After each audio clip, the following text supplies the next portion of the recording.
दिल्ली में आखिर ऐसा क्या हुआ कि पंजाब दौरे पर गए बड़े बीजेपी के नेता वापस लौट आए? क्या मोदी कैबिनेट में बड़ा गेम चेंज होने वाला है? और सबसे बड़ा सवाल, क्या राघव चड्ढा को मिलने वाली है नई और बड़ी जिम्मेदारी? पॉलिटिकल गलियारों में इस बात को लेकर काफी ज्यादा शोर मचा है। आखिर ये पूरा माजरा क्या है, चलिए आसान भाषा में समझाते हैं। आपको बता दें, पंजाब में सियासी माहौल के बीच एक ऐसी हलचल देखने को मिली जिसने हर किसी की अटेंशन को ग्रैब किया। रिपोर्ट की माने तो बीजेपी के राष्ट्रीय अध्यक्ष नितिन नबीन पंजाब दौरे पर थे। उन्होंने चंडीगढ़ के राज्यपाल और पार्टी के नेताओं से मुलाकात की, लेकिन तय कार्यक्रम से पहले ही उनका दिल्ली लौटना अब बड़ा सवाल बन गया है। सबसे ज्यादा बातें उस चीज को लेकर हो रही हैं कि उनके साथ राघव चड्ढा भी दिल्ली रवाना हुए। इसके अलावा बीजेपी के जो सीनियर नेता हैं यानी कि तरुण चुग और सांसद विक्रमजीत साहानी भी उसी फ्लाइट में मौजूद थे और वो भी दिल्ली पहुंचे। बस यही पॉलिटिकल चीज अब तेजी से लोगों के दिमाग में खटक रही है। अब इसके पीछे की क्रोनोलॉजी को आपको समझाते हैं। दरअसल दिल्ली में प्रधानमंत्री नरेंद्र मोदी की अध्यक्षता में केंद्रीय मंत्रिमंडल की एक अहम बैठक बुलाई गई है। ऐसे में कैबिनेट विस्तार को लेकर काफी ज्यादा बातें हो रही हैं। पॉलिटिकल एक्सपर्ट का मानना है कि आने वाले वक्त में संगठन और सरकार दोनों ही स्तर पर बड़े बदलाव देखने को मिल सकते हैं। हालांकि अभी तक सरकार या बीजेपी की ओर से इस पूरे मसले पर कोई भी ऑफिशियली स्टेटमेंट नहीं आई है। इन सब के बीच सबसे बड़ा सवाल राघव चड्ढा को लेकर उठ रहा है। पॉलिटिकल सर्कल में इस तरह की बातें खूब तेज हैं कि उन्हें मोदी सरकार में एक बड़ी जिम्मेदारी मिलने वाली है।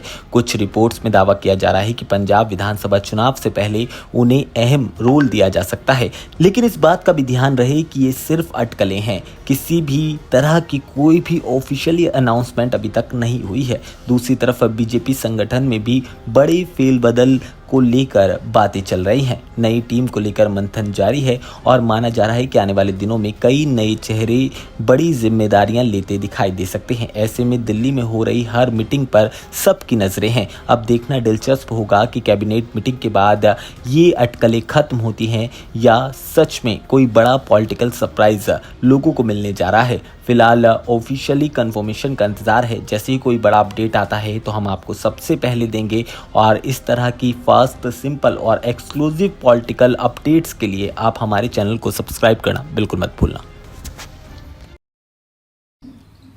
बीते कुछ घंटों में पंजाब में दो बहुत खतरनाक वारदातें हुई हैं, दो बॉम्ब ब्लास्ट हुए हैं, एक जलंधर में, एक अमृतसर में। हम इसे कंडेम करते हैं। स्थिति बहुत सेंसिटिव है, चिंताजनक है और सीधे तौर पर ये बॉम्ब ब्लास्ट पंजाब की अमन और शांति से एक प्रकार का खिलवाड़ करने की कोशिश है। पंजाब के डीजीपी साहब ने मौका वारदात पर जाकर और फॉरेंसिक एक्सपर्ट्स से सारी जांच पड़ताल कर शुरुआती जांच में ये पाया कि इस वारदात के पीछे पाकिस्तान के आईएसआई का हाथ है। दूसरी ओर पंजाब के मुख्यमंत्री ये बयान दे रहे हैं कि इस वारदात के पीछे पाकिस्तान के आईएसआई का हाथ नहीं है बल्कि भारतीय जनता पार्टी का हाथ है।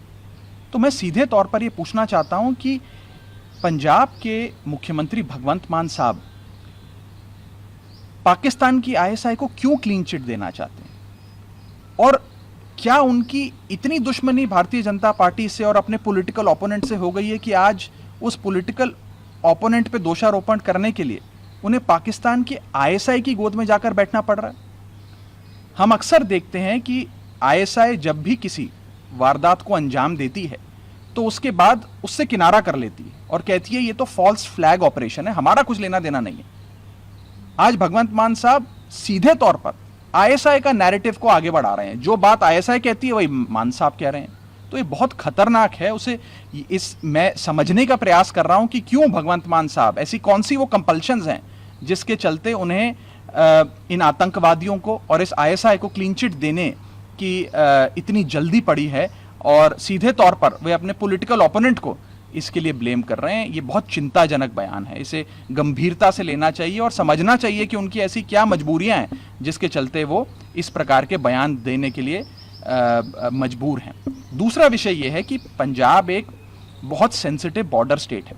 लगभग 550 किलोमीटर का इंटरनेशनल बॉर्डर पाकिस्तान के साथ पंजाब सूबे का लगता है और इस वारदात को आप इसलिए भी गंभीरता से लीजिए क्योंकि पंजाब में ऐसा ब्लास्ट जो पिछले कुछ घंटों पहले देखा गया हुआ है कि 3, 4, 5 किलोमीटर दूर तक उस ब्लास्ट की आहट लोगों ने महसूस करी।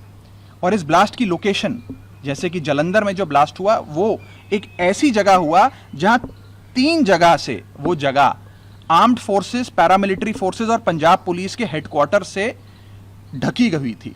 एक ऐसी जगह जहां पर एक तरफ पैरामिलिट्री फोर्सेस का हेडक्वार्टर है, दूसरी तरफ पंजाब आर्मर्ड पुलिस का हेडक्वार्टर है और तीसरी तरफ भारतीय सेना का कंटोनमेंट इलाका लगता है। उस इलाके के बीचों बीच जाकर यह ब्लास्ट हुआ है। बहुत चिंता का विषय है। मैं यह भी कहना चाहूंगा कि बीते कुछ समय से पंजाब के अंदर कानून व्यवस्था, लॉ एंड ऑर्डर बद से बदतर होता जा रहा है।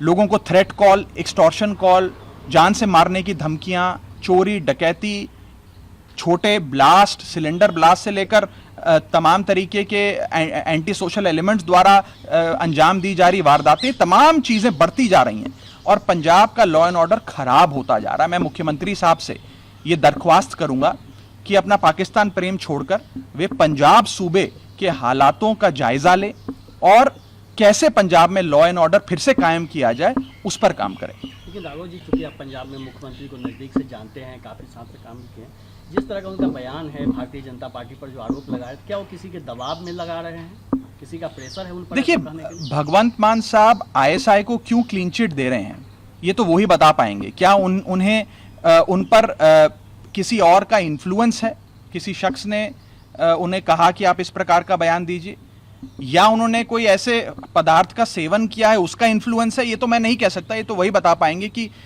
किसी व्यक्ति के इन्फ्लुएंस में या किसी वस्तु के इन्फ्लुएंस में वो ये बयान दे रहे हैं। लेकिन ये बयान बहुत सीरियस है और सीधे तौर पर ये एक प्रो पाकिस्तान और एंटी इंडिया बयान है। इन बयानों से एक डेमोक्रेटिकली इलेक्टेड चीफ मिनिस्टर को बचना चाहिए और अपने सूबे के जो लॉ एंड ऑर्डर के हालात हैं उनका जायजा लेकर उसे मजबूत कैसे किया जाए, इस बॉम्ब ब्लास्ट के पीछे जो लोग हैं उन्हें पकड़ा कैसे जाए, इस इन्वेस्टिगेशन को कंक्लूजन की ओर कैसे ले जाया जाए, उस विषय पे काम करना चाहिए और अपने सूबे के लोगों को विश्वास में लेना चाहिए, ना कि इस प्रकार के इररिस्पॉन्सिबल बयान देने चाहिए।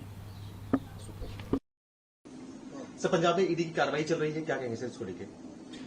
देखिए, पंजाब को रंगला बनाने का सपना दिखाकर आम आदमी पार्टी ने पंजाब के खजाने को कंगला बनाने का काम किया है और पंजाब के लोगों ने बड़ी उम्मीद के साथ मैंडेट दिया था आम आदमी पार्टी को सरकार चलाने का।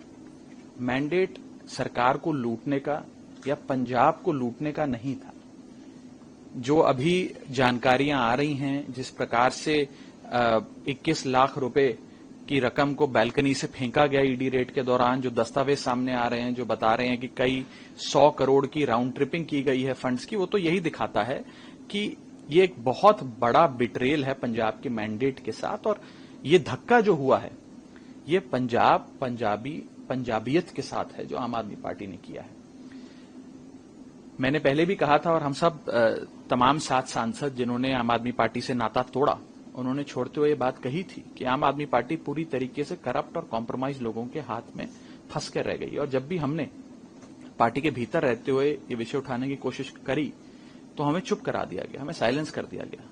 लेकिन आज जो एजेंसियों की कार्रवाई के बाद सामने आ रही हैं चीजें, वो चौंका देने वाली हैं।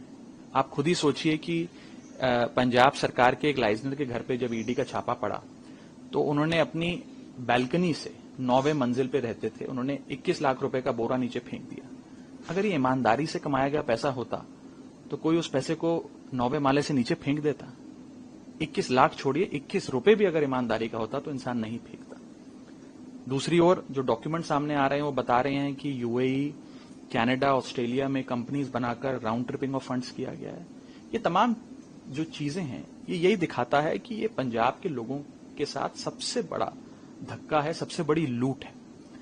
इसी के साथ साथ मैं ये कहना चाहता हूं कि एक तरफ पंजाब के लोगों पर और पंजाब की सरकार पर 5 लाख करोड़ का कर्जा है, डेट है पंजाब के सर पे, और दूसरी ओर पंजाब के खजाने को आम आदमी पार्टी लूट कर उस पैसे को ठिकाने लगा रही है, विदेशों में भेज रही है। और वो तमाम तरीके की जो एविडेंसेस हैं वो आज एजेंसियों की कार्रवाई के चलते सामने आ रही है।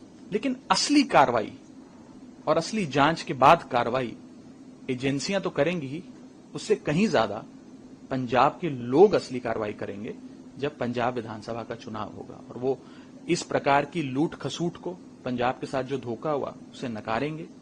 पंजाब, पंजाबी, पंजाबियत के साथ जो धक्का आम आदमी पार्टी ने किया उसे समझते हुए सही फैसला लेंगे, और असल कार्रवाई तो पंजाब के लोग फरवरी 2027 में आम आदमी पार्टी पे करने जा रहे हैं। सर, इसी पर ही आप पार्टी का कहना है कि 3 बार ऑलरेडी इन्वेस्टिगेशन हो चुका है, ईडी ने कार्रवाई किया था, तो 3 दिनों में ऐसा क्या नहीं मिला जो अब मिल रहा है, जो अब दोबारा से ईडी? देखिए, वो तो जांच एजेंसियां अपने ऑफिशियल स्टेटमेंट्स में, अपने प्रेस रिलीजेज में आपको बताएंगी कि कानूनी प्रक्रिया कैसे चली और उन्हें क्या क्या मिला। लेकिन मोटे मोटे तौर पर जो हम देख रहे हैं और चीजें समझ रहे हैं वो यही है कि पंजाब को रंगला बनाने का सपना दिखाकर जो आम आदमी पार्टी सत्ता में आई थी, उसने पंजाब सरकार के खजाने को लूटकर कंगला बनाने का काम किया है, जो पंजाब, पंजाबी, पंजाबियत के साथ एक बहुत बड़ा